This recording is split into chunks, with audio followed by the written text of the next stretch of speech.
Este es su programa, Las Verdades Como Son, presentado por Iglesia de Cristo Ven Señor Jesús. Le damos la bienvenida a este programa y a esta serie de estudios. Ahora estará conmigo Jorge Antonio, que ha estado en otros programas anteriores, y pues quiero darte la bienvenida y que entremos de lleno al tema. Gracias, pastor. Pues a todos, que es gusto saludarlos y poder tener la oportunidad de entrar a su hogar nuevamente. Como dices, de lleno al tema, quisiera platicar algo al respecto de dentro de los dichos o de los deseos que tiene el hombre que tiene en sus noticias a Dios, de cómo ser próspero, cómo estar bien. Y entonces usan, incluso en sus tarjetas de presentación, en sus negocios, empresas, un pasaje bíblico que está en Proverbios 3, capítulo 10, y dice: y serán llenos tus graneros con abundancia, y tus lagares rebosarán de mosto. Es un bonito pasaje, todos quisiéramos realmente estarlo viviendo, pero para llegar a este versículo 10 de Proverbios 3, ¿qué tendría que hacer el hombre que ya tiene a Jesús en su corazón? Porque hay mucho creyente que no tiene esto, no lo está viviendo. El creyente está viviendo una noticia fatalista, que la situación está mala en Guatemala, no se puede salir adelante, están nerviosos por las noticias que el mundo publica y que son verdad. Al final es la vida económica mundial. Pero nosotros, los que hemos conocido al Señor, que deberíamos estar manejando una economía diferente, sobrenatural, claramente hablando, para poder tener este pasaje como vivencia diaria, ¿qué tiene que ser un creyente? Bueno, mira, la verdad que tenemos que entender muchas cosas antes de poder llegar al núcleo de lo que estás preguntando. Estás hablando específicamente de abundancia económica, de prosperidad económica. Bueno, para empezar tenemos que ver, todos los que amamos a Dios, tenemos que ver que Dios no tiene nada en contra de la riqueza. Que una persona sea rica, Dios no tiene nada en contra de eso. Pero también te voy a decir algo, y este es un concepto que quizá mucha gente va a chocar con este criterio, pero mucha gente cree que Dios no permite la pobreza en algunas personas. Y la verdad es que cuando tú lees las páginas de la Escritura, sí ves que hay gente de Dios, fieles a Dios, que pasaron por apreturas económicas, entre ellas el apóstol Pablo, que es el perito arquitecto de la iglesia, y que según Pablo le dijo a Timoteo, él es instituido por Dios como el modelo de un creyente. Y como modelo de un creyente, así se lo dijo a Timoteo: yo fui puesto para ser ejemplo, modelo a todos los que habían de creer en el evangelio. Entonces Pablo es un modelo, es un ejemplo, es como una maqueta, y la vida de él es una maqueta de cómo puede vivir un cristiano. Y dentro de la vida de Pablo tenemos que Pablo dice que fue enseñado por Dios, no por el diablo, a vivir en abundancia. O sea que hay una abundancia que Dios te da. O vivir en escasez, fue enseñado por Dios a vivir en escasez. O sea que Dios muchas veces permite, como escuela de un creyente, la escasez. Entonces quitémonos de la mente de que la escasez siempre la proporciona el diablo, o una maldición de pobreza. Según Filipenses capítulo 4, el apóstol Pablo fue enseñado por Dios a vivir en abundancia como en escasez. Entonces Dios sí puede acercar a tu vida la abundancia y puede acercar a tu vida la escasez. Eso está en Filipenses capítulo 4. De hecho, el pasaje 4:13 de Filipenses, que es muy trillado entre el pueblo evangélico, de que todo lo puedo en Cristo que me fortalece, el contexto de ese pasaje es precisamente lo que estoy diciendo: ser enseñado a vivir en abundancia y ser enseñado a vivir en escasez. Pues todo lo puedes en Cristo que te fortalece. Entonces, ¿qué es lo que todo puedes en Cristo que te fortalece? Según el contexto, puedes vivir en abundancia. Y según el contexto del pasaje, también tienes que poder vivir en escasez, porque todo lo podemos en Cristo que nos fortalece. Te lo voy a decir de esta manera: la oveja del Salmo 23, que todo el mundo menciona el Salmo 23 y tiene como muletilla el Salmo 23, otros gracias a Dios lo tienen bien claro, pero fíjate que el Salmo 23 ahí está hablando una oveja, y es la oveja de Dios, es la oveja de Jehová. Y esa oveja habla de que hay tiempos de abundancia. Dice que el pastor, que es el mejor pastor, que es Jehová, Amén. dice que Él es el que te da el pasto verde, las aguas de reposo. Y eso habla de los momentos y tiempos de abundancia que uno puede obtener en Dios. Pero la misma oveja dice que va a pasar por valle de sombra y de muerte. O sea, tiene al mejor pastor, pero el mejor pastor no va a evitar que pase por el valle de sombra y de muerte. Y todas las ovejas de Dios, de Jehová, hemos pasado por valles de sombra y de muerte. Lo único, lo hermoso del Salmo 23 es que dice la oveja, pero no temeré mal alguno. Aleluya. Porque tú estás conmigo. O sea que Dios está con uno en el valle de sombra y de muerte, pero hay que pasar por ahí.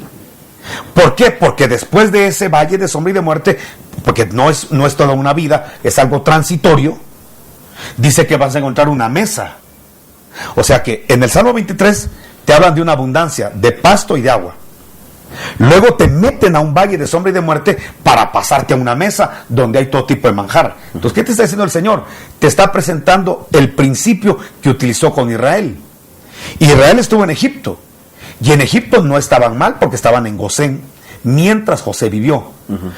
Cuando se levanta el otro faraón que desconoce a José y al pueblo que está en Gosén, entonces lo trata duramente. Entonces ese pueblo que está en Gosén, diríamos en pastos verdes y agua de reposo, de repente se levanta un faraón que los mete a un valle de sombra y de muerte, que fue la esclavitud. Levanta el Señor a Moisés y los pasa por el desierto. Entonces, pero Dios está con ellos. La Escritura dice que Dios estuvo como un padre con un hijo con ellos en el desierto. Dice que los tuvo como nodriza. Dice que les dio las alas del águila mientras estaban en el desierto. Y de hecho sabemos que tuvieron la cobertura de fuego y la nube que los cubría. Es decir, que entendemos que en el valle de sombra y de muerte, que fue la esclavitud en Egipto, y los 40 años de desierto, ahí estuvo Jehová con ellos. ¿Para qué? Para luego llevarlos a Canaán, a la mesa aderezada. Entonces es el principio de Proverbios, que antes de la abundancia, de la gloria, viene el abatimiento, el valle de sombra de muerte, el desierto. No vas a tener una Canaán si no pasas por el desierto. ¿Por qué? Porque el desierto va a ser la escuela para que cuando llegues a Canaán la abundancia no te haga daño, volviéndote una persona vanidosa, arrogante, la arrogancia, la soberbia. Y cristianos, ¿no? O sea, tenemos un montón de cristianos que Dios ha prosperado, pero si no han aprendido en la escuela del quebrantamiento, resultan ser prepotentes, soberbios, altivos, tratan a sus trabajadores con injusticia, con un trato malo, hasta con palabras altisonantes, porque ya se creen Dios. Entonces es muy necesario que todos pasemos por el valle de sombra y de muerte, que es lo que Pablo dice, aprendí a vivir en escasez para obtener el nivel de abundancia. Entonces, cuando me preguntas, ¿qué hace un cristiano para llegar a la abundancia? Primero tiene que aprender a caminar en cierta escasez. A veces la escasez la puede provocar Dios, a veces nosotros mismos la podemos provocar. No, pero no estoy hablando de que nos portemos mal. Estoy en el hecho de que nosotros mismos nos estrechemos en los gastos. Te voy a decir esto: si tú quieres poner una empresa que va a ser próspera y rentable, tienes que llegar a una estrechez, es decir, limitar gastos. ¿Para qué? Para hacer crecer tu empresa.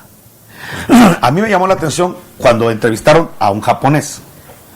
Y te voy a hablar de esto porque Romanos capítulo 2 dice que muchas veces la gente que no es cristiana tiene por naturaleza principios de Dios y los echa a andar.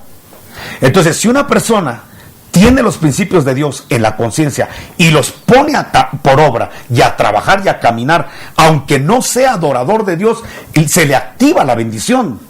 Porque no es el oidor de la ley el que va a ser bendecido y tomado por hombre de pacto o circunciso, sino el hacedor de la palabra. Porque hay gente que oye la palabra en las iglesias pero nunca la pone por obra. Entonces, aunque la oiga, aunque la conozca, aunque pueda dar estudios de la palabra, jamás le va a activar ni le va a funcionar. Pero hay gente que sin conversa Hay gente que no va a una iglesia, pero pone por obra lo que dice la Escritura y Dios la bendice y la prospera. Y te hablo de este japonés. Este japonés sorprendió al mundo entero porque es de aquellos millonarios jóvenes que de la noche a la mañana logran hacer un emporio económico. Entonces hubo un entrevistador, de hecho es Loret de Mola, que lo entrevistó al dueño de Yakult, que es un japonés. Entonces le dice, mira, ¿cómo es que tú has logrado tener una empresa millonaria cuando muchos mexicanos han heredado fortunas y no tienen lo que tú tienes?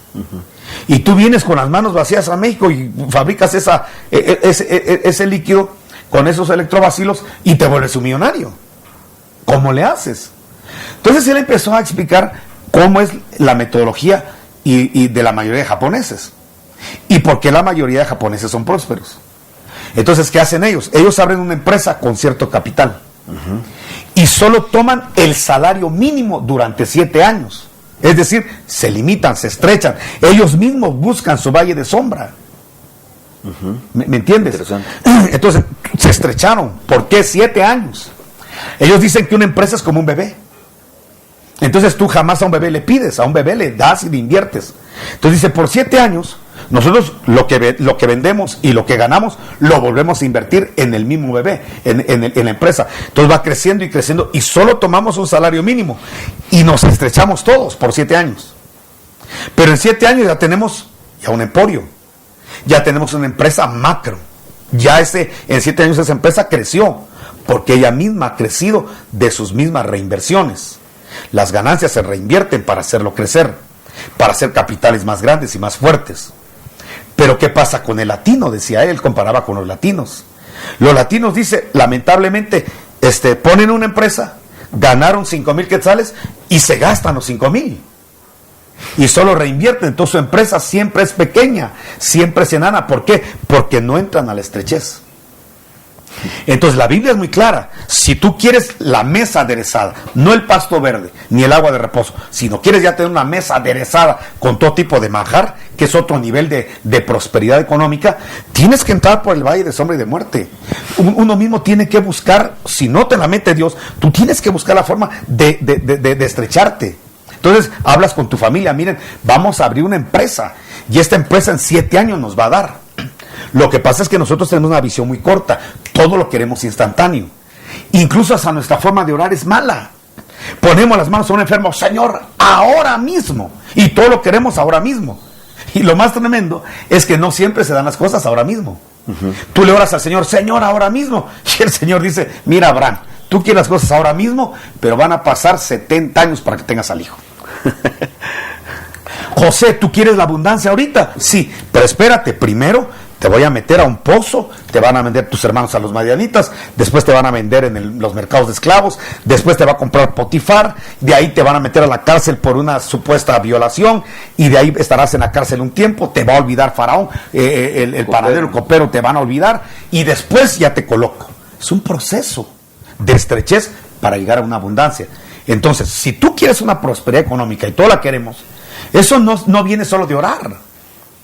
Eso hay que construirlo. Es decir, que nosotros tenemos el concepto de que vamos a pedir al cielo, y como que el Señor fuera el ratón del diente, tú ya dejaste un diente, y entonces debajo de tu almohada van a amanecer los dólares, y el colchón ya no va a ser de esponja, sino que va a ser de dólares, y ya te vino la prosperidad. Es algo ridículo.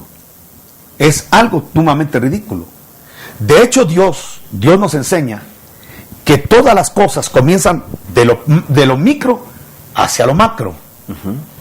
Lo que pasa es que nosotros, en nuestro concepto, que nos meten a veces en la idea de que tú vas a ser próspero, hoy mismo sales próspero, hoy mismo sales millonario, porque hay gente motivadora cristiana en los púlpitos, totalmente irresponsables con las ovejas, que la oveja sale con la mentalidad, soy millonario, pero se va en autobús. Soy millonario, soy próspero, pero no, ya pasaron 10 años confesando una prosperidad que jamás le vino, porque le han enseñado que solo con confesar y con dejar una ofrenda ya prosperó. Y eso es totalmente ridículo, porque no es el principio de Dios. Claro que hay que dar, y ahí estás activando una cosecha. Claro que hay que diezmar, ahí estás reprendiendo devorador. Ahí estás abriendo ventanas de los cielos. Claro que hay que dar primicias, Dios llenará de granero. O sea, claro que hay que darle a la viuda, al huérfano, al desamparado. Claro que hay que hacer eso. Yo no estoy negando lo que dice la Escritura. Pero eso solamente es activar un mundo espiritual. Pero para activar el mundo físico, con la bendición de lo espiritual, tenemos que hacer obras. Porque una fe que no tiene obras está muerta. Si tú confiesas, soy próspero, puedes pasar una vida muriéndote confesando que eres próspero. Pero si esa fe que tú tienes no la haces tangible por medio de obras, esa fe está muerta. ¿Y cuánta gente se ha ido a la tumba endeudada, cristiana, confesando que es próspera? ¿Por qué? Porque creyó que todo esto era mental, creyó que solamente es de dar. Y la Biblia, claro que te dice que tú abres un mundo espiritual a tu favor y ya tienes el 50% ganado cuando diezmas, ofrendas, das primicias. En eso estoy yo de acuerdo. Cuando le das al pobre, huérfano, viuda, cuando le das a tus papás, cuando le das a tus suegros, yo claro estoy de acuerdo con eso. Pero es el 50%. El otro 50% es, bueno, ya tengo la bendición de Dios, ahora a trabajar. Me estrecho, me limito, ahorro. ¿Cómo llegó la abundancia a José, que es uno de los más prósperos en la Biblia? Llegó a ser el hombre más importante, el segundo después de Faraón, más importante de toda la tierra, no de una nación, de toda la tierra. Ese superó a Abraham, Isaac, Jacob. Ese es el más próspero que ha habido. Superó a Salomón. Salomón fue el hombre más rico de su nación. Este fue el más rico de toda la tierra. Ahora, analicemos a este hombre más rico. ¿Qué le dijo a Faraón? Mira, Faraón, viene una abundancia. ¿Qué vamos a hacer en la abundancia? Estrecharnos. Que es el principio de la hormiga, de Proverbios, que en el verano empieza a juntar para el invierno. Y eso es bíblico. ¿Pero qué es? Es estrechez. Tú mismo te estrechas. Entonces, ¿qué es lo que Dios está diciéndole a José? En sabiduría y revelación del Espíritu. ¿Sabes qué, José? Vas a ser el hombre más rico de la tierra. Pero tienes que entrar a una estrechez. Vas a quintar. ¿Qué es quintar? Dividir un todo en 5 partes. O sea, el 20% lo vas a ahorrar. No te lo vas a comer, no te lo vas a gastar. Entonces yo le daría un consejo a todos. Quintemos. ¿Qué es quintar? De todo lo que recibes, toma el 20% y ahórralo. Ahorra los 7 años, porque fue la orden para José. Quinta, ahorra el 20%. Y a ver, en 7 años, a ver cómo te va en 7 años. Y te aseguro que en 7 años vas a tener un gran capital. Si no lo haces, de todos modos te lo vas a gastar. ¿Y sabes en qué te lo vas a gastar? En la pizza de martes. Te lo vas a gastar en las tortas de la esquina. De todos modos se va a ir ese dinero. ¿Qué mejor si tú mismo te estrechas y ese 20% lo guardas? Hay mucha gente que es todavía más hábil. Y dice, ¿cuánto es el 20% para mí? Algunos dicen es 1,500, otros dicen, bueno.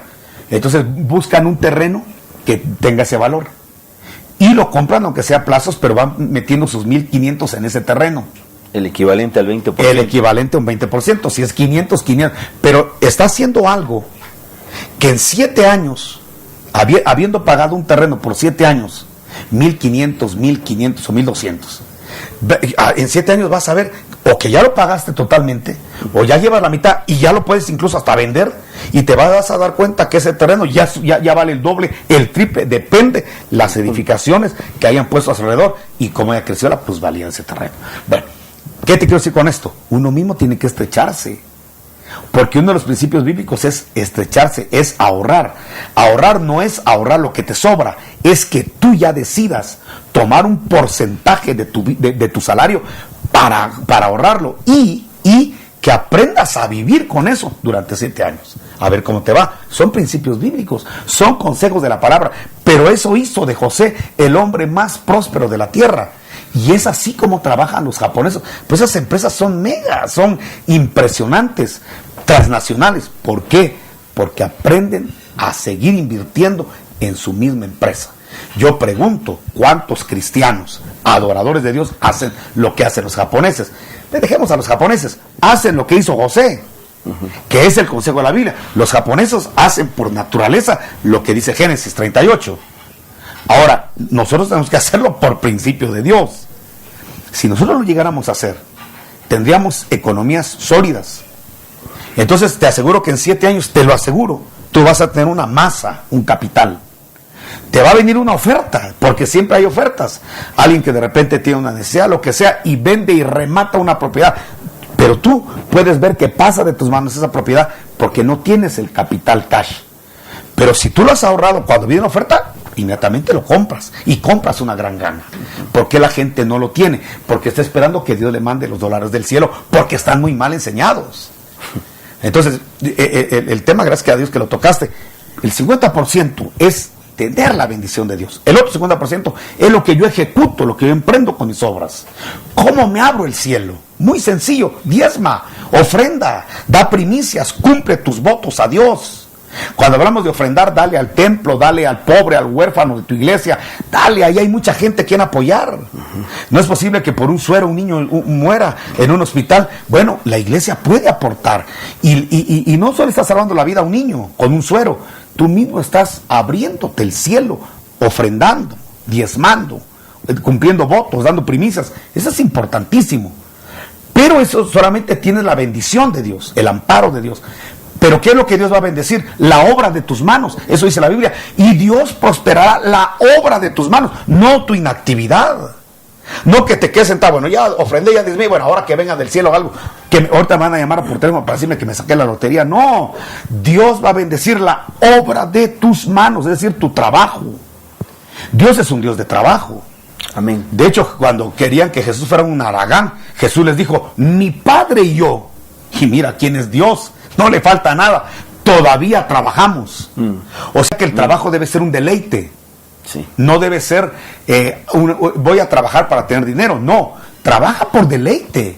Trabaja porque qué rico es producir, qué rico es hacer algo, levantarte con una visión. Por eso el joven que no trabaja, la señorita que no trabaja, que no estudian, que viven en vagancias y son cristianos, ahí estamos cometiendo un verdadero error, porque se está rompiendo un principio de la palabra. Los jóvenes que trabajen o estudien, y que estudien en serio. Las señoritas que trabajen o que produzcan. Claro, tú vas a producir y vas a estar feliz cuando ames lo que haces. El problema es que mucha gente no hace lo que le gusta, y ahí hay un gran problema. Entonces, ¿qué te quiero decir con esto? Que para poder prosperar tenemos que tener una visión clara de que Dios quiere que prosperemos. Si estás en escasez, no te preocupes, trabaja, haz algo, abre las ventanas de los cielos, haciendo actos jurídicos espirituales, repito, como el diezmo, la ofrenda, la primicia, los votos, y trabaja con la obra de tus manos. Y la escasez va a ser algo temporal, y te van a subir de nivel, porque Dios así trabaja. ¿Qué le dijeron a Job? Mira, Dios quería prosperar a Job el doble de lo que tenía. Ya estaba aburrido Dios de tener a Job en esa abundancia. Job creía que ya había llegado al límite, y no, hay más. Es que en Dios no hay límites. En Dios, si tienes algo, puedes optar a más. Pero mira, ya tengo 10 carros, pues te pueden dar 20. ¿Por qué no? En Dios no hay límites, no pongamos límites en Dios. Bueno, ¿qué pasa? Job ya se acomodó, hará una vida, la verdad que muy cómoda que tiene. Pero Dios no, Dios quiere darle más. Entonces, ¿qué hace? Lo mete en el valle de sombra y de muerte. Para Job, lo que tenía era el agua de abundancia y el pasto verde. ¿Qué hace Dios? Lo mete en el valle de sombra y de muerte. ¿Quién desea eso? Lo pierde todo. Quebró financieramente, quebró familiarmente. ¿Qué pasa con Job? Job empieza a entender en el proceso que está en un valle de sombra y muerte, pero que no está solo, que Dios está con él. Amén. De repente viene Dios y dice: bueno, se acabó el valle de sombra y de muerte, ya vámonos a la mesa que te tengo aderezada. 2 veces más le dio el Señor de lo que tenía. Prosperó el doble. Para Dios no había límites, para Job sí, pero Dios le está enseñando a Job que no hay límites. Ahora está la mesa aderezada. Entonces a lo mejor nosotros ya tenemos una bendición, y qué bueno, disfrutémosla, pero hay más en Dios. Pero para alcanzar ese más hay que pasar por un proceso de estrechez para llegar a algo más. Esa escuela de Dios no la podemos quitar. El Señor se dijo a Israel: yo te estreché en el desierto, no para matarte, no para hacerte mal, por eso tuve cuidado de ti. Por eso cuando tuviste sed había una roca. Por eso, para que el calor del sol no te matara, te puse una nube. Para que no te congelaras en el calor extremo, en el frío extremo de la noche de un desierto, te puse una columna de fuego. Para que vieras mi gloria, te puse un templo. Para que tuvieras perdón de pecados, te puse sacerdocio y sacrificios. Entonces te equipé con todo, como un padre a un hijo. ¿Para qué? para la poste hacerte el bien. Entonces, si alguien está pasando por una estrechez, tranquilo, trabaje, haga los actos jurídicos espirituales en el cielo, estréchese aquí un poco y va a ver, y trabaje, y va a ver cómo Dios va a ir bendiciendo la obra de sus manos, y cuando vea, va a salir. Pero te digo, nosotros queremos todo ipso facto, o si es ahora mismo. Y la verdad que a veces Dios sí opera las cosas ahora mismo, a veces tiene un proceso más largo. ¿Qué le dijeron a Job para poderlo estrechar? Le dijeron, mira, Job, si tú oras a Dios de mañana, o sea, hay que buscar su rostro. Amén. Ese es abrirte las puertas espirituales. Si eres un hombre recto e íntegro, esas son las obras. Aunque tu estado primero sea estrecho y pequeño, tu estado postrero será muy grande. Aleluya. Y lo fue, muy grande. Pero hay que aprender a estrecharte, a abrirte las ventanas de los cielos y a caminar haciendo obras con tus manos. Dios siempre va a bendecir al trabajador. Dios siempre va a bendecir. ¿Por qué? Porque como Dios es trabajador, a Él le gusta que sus hijos se parezcan a Él. Entonces lo cómodo y lo rico es trabajar con gusto, con alegría, levantarte, darle gracias a Dios por la misericordia nueva que recibes, y levantarte con planes, con objetivos, levantarte con ilusión de lo que vas a hacer, sabiendo que Dios va a bendecir la obra de tus manos, tus viajes las va a bendecir, tu salida y tu regreso, los cierres de venta Dios te los va a bendecir. Aún cuando no hayan ventas. Yo acabo de platicar con un hermano que tiene 2 meses de no vender nada, y de repente viene una persona a la cual él le debía 60,000 quetzales, y le dice a la persona, ¿sabes qué? No me pagues, dame solo 20,000 ahora mismo, así que ahora mismo, y yo te perdono 40,000. Entonces él no trabajó, no recibió 2 meses dinero, pero viene alguien y le descuenta 40,000. O sea, por favor, solo una persona cerrada no alabaría a Dios de cómo Dios trabaja. Entonces, Dios trabaja de formas diferentes, nunca trabaja igual con una persona, no tiene moldes. Dios es multifacético, es multiforme en la vale la redundancia, la forma como trabaja. Él no tiene moldes, Él es soberano y hace como quiere. ¿Qué tenemos que hacer nosotros? Lo que dice la Escritura: ábrete las ventanas de los cielos, pide la bendición de Dios y trabaja con tus manos, con honradez, con integridad, con sabiduría, poniendo a activar los principios de Dios, a ver si no, de repente, de un pasto verde, aunque pases por un valle de sombra, vas a llegar a una mesa aderezada. Amén. Y esa mesa dice que va a ser en presencia de los angustiadores. Aquel que le debiste va a ver cómo te prosperó el Señor. Aquel que te vio estrecho va a ver cómo Dios te sacó adelante, pero no con una varita mágica, no, con la bendición de Él, haciendo actos jurídicos espirituales bíblicos y trabajando con los mismos principios de la palabra. A ver si no te va a bendecir. Me bendice lo que dices en cuanto a lo que Dios tiene 2 planes: uno que nos estrecha para abundarnos, y otra que nosotros tenemos que buscar esa estrechez por el ejemplo de este empresario japonés, para poder ser abundados también. Y viene a colación lo que hace poco salió un artículo económico donde dice que las tarjetas de crédito a nivel mundial trabajan con 50 días de crédito para que se cancele lo que se consumió, porque esa era la normativa a nivel mundial, que la gente que compra con tarjeta pueda pagar en X tiempo, que no se exceda de 50 a 55 días. Pero descubrieron que en América Latina, y hasta hay una marcada tendencia de gente cristiana que agarra la tarjeta de crédito para consumir, es un consumismo, y es en Latinoamérica donde los bancos encontraron que el famoso sistema de Visa Cuotas fuera un éxito. No así en Europa, no así en Estados Unidos. ¿Por qué? Porque la gente aquí en Latinoamérica se ha acostumbrado a endeudarse, y endeudar lo que aún no tiene hasta por 18, 24 meses. El plan de Visacuotas empezó siendo de 3, 6, 9, 10 meses, 12 meses, y ahora ya llegó incluso Visacuotas hasta de 24 pagos. Ahorita se suspendió, pero están peleando, porque los bancos mismos se han visto perjudicados con esta ley, porque el consumismo en Guatemala, hablemos directamente de nuestro país, es muy grande el grado de endeudamiento, porque la gente no está acostumbrada, y en este caso específico, la gente cristiana, nosotros no estamos acostumbrados a ahorrar para tener más adelante un patrimonio más importante. Bueno, pues... O sea que uno tiene que pensar inteligentemente cómo trabajar con el dinero de otro. Así es, así debería ser.